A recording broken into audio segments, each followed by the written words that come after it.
Halo hai semuanya. Thank you buat lu semua yang udah dengerin podcast kita, yang udah meluangkan waktu lu di antara kesibukan di rumah aja, rebahan aja kan. Kenalin, gue Zahra dan so pasti gue bareng partner gue yang namanya Gue Elang Aditya. Dan kali ini kita akan sedikit nge-share tentang asam manis menjadi anak OSIS. Anjay. Gue yakin banget nih, pasti dari kalian tuh banyak yang gak suka sama OSIS. Gue juga awalnya gitu, jujur pas gue kelas 10 tuh gue anti banget sama OSIS sekolah gue. Tapi gue juga geli sama bocah yang bener-bener bersikap gak bisa nempatin diri gitu. Ayo, mungkin dari lu semua para pendengar kita udah ada yang pernah merasakan menjadi OSIS. Bagaimana rasanya dibully, bagaimana rasanya dikucilkan, bagaimana rasanya dihina-hina. Kita semua sudah merasakan itu. Ya memang pahit kenyataannya, harus dilalui. Pasti ada jalan manis setelah itu. Oke Ra, gue kalau misalkan lu gimana sih pertama kali lu jadi OSIS? Gue jujur gue nggak suka banget sama OSIS sekolah awalnya. Tapi gue tuh nggak suka juga sama bocah yang kayak bersikap tuh nggak bisa nempatin diri gitu. Kayak misalnya cewek yang ke sekolah dandan udah kayak mau lenongan, sumpah. Minor banget lagi dandannya. Bukan lagi. Lu tahu nggak sih cewek yang kayak ke sekolah ngelukis alisnya kayak logo naik terbalik gitu. Iya. Bukan ngehina tapi kenyataan. Dari situ jiwa-jiwa kejengahan gue muncul. Akhirnya gue mutusin buat jadi anak OSIS. Anjay. Emang sekolah apa salon gitu. Kalau lu Lang gimana? Kalau gue pertama kali jadi anak OSIS ya karena gue dipilih untuk menjadi OSIS. Karena emang gue masih kelas 10 gitu kan ya, anak baru, gue juga belum tahu apa-apa tentang sekolah gue. Tapi gue pun emang gak mau banget jadi OSIS, tapi namanya dipilih ya exactly mau gak mau ya harus gue jalani. Karena bokap gue pernah ngomong kalau misalkan ada sesuatu yang lebih besar tantangannya di hadapan Anda, coba ambil gitu kata bokap gue. Dan gue coba ambil untuk ikut OSIS gitu. Tapi sejauh ini lu nyaman gak sih di OSIS? Sejauh ini gue sih nggak terlalu nyaman sih di OSIS. Why? Ya karena ada ya gitulah, yang pertama kali kita bicarakan banyak yang ngebully kita, banyak yang ngolok-ngolok kita, banyak yang menghina kita. Tapi ya pasti ada timbalannya lah, nggak mungkin nggak ada timbalannya. Kalau lu seneng gak gitu di OSIS? Seneng setengah-setengah. Seneng sih gue. Kayak Setengah gitu apa gimana? sejauh ini gue masih senang. Kayak misalnya di OSIS tuh keluarganya ada, pokoknya berasa keluarga baru gitu deh. Iya, daripada teman-teman kelas biasa ya. Terus kalau di OSIS lu di divisi apa? Gue di divisi sekretaris divisi Ulbudiah.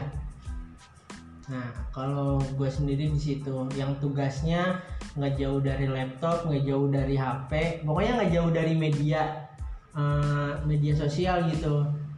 Dimana gue hampir banyak megang tentang OSIS ya. Walaupun gue bukan BPH, tapi kan gue juga sering buat ngedit video, buat ngedit foto, buat dokumentasiin acara gitu. Kalau lu sendiri gimana? Gimana apa tuh? Gimana lu ngejalanin sebagai seorang OSIS? Ya gitu. Kalau misalkan sewaktu-waktu lu tiba-tiba ada hal yang membuat lu nggak suka di OSIS, apakah lu mau keluar? Apakah masih mau bertahan menjadi seorang anggota OSIS? Enggak lah, gue bakal bertahan. Pokoknya kalau misalnya ada masalah nih di antara gue apa anggota lain, kan kita di OSIS ini kan kita rundingin bareng-bareng. Ya betul. Terus solusinya kayak gimana? Ya. Gak mungkin lah tiba-tiba keluar atau apalah gitu. Iya betul. Pasti kita rundingin dulu lah bareng-bareng, nggak asal gitu. Tapi kalau lu jadi anak OSIS kayak banyak gak sih yang ngehina lu? Pasti banyak lah. banyak, apalagi kan temen gue juga bagian keamanan juga, dia curhat ke gue, sering diolok-olok, sering dihina gitu. Ya emang mau gimana lagi, namanya nasib. Tapi kan dibalik perjuangan kita pasti ada rasa manis yang akan tumbuh gitu kan. Kalau kakak kelas banyak yang ngomong. Pasti ada yang ngomong, alah tuh OSIS belagu tuh masih kelas 10 aja gitu. Dia nggak ngerasain berarti. Dia karena dia semasa di sekolahnya belum pernah menjadi OSIS. Kalau misalnya gue tuh suka gondok gitu sama kakak kelas yang nggak pernah jadi OSIS, terus tiba-tiba mau mintarin OSIS gitu, kayak hidupnya udah bener aja gitu. Tapi kenyataannya dia sering cabut-cabutan, dia yang rokok, dia yang ya bolos segala macam, buruk lah kan. Kita mah kalau OSIS mah kan emang kalau nggak ada di kelas ya paling banter adanya di ruang OSIS, di KS, semuanya.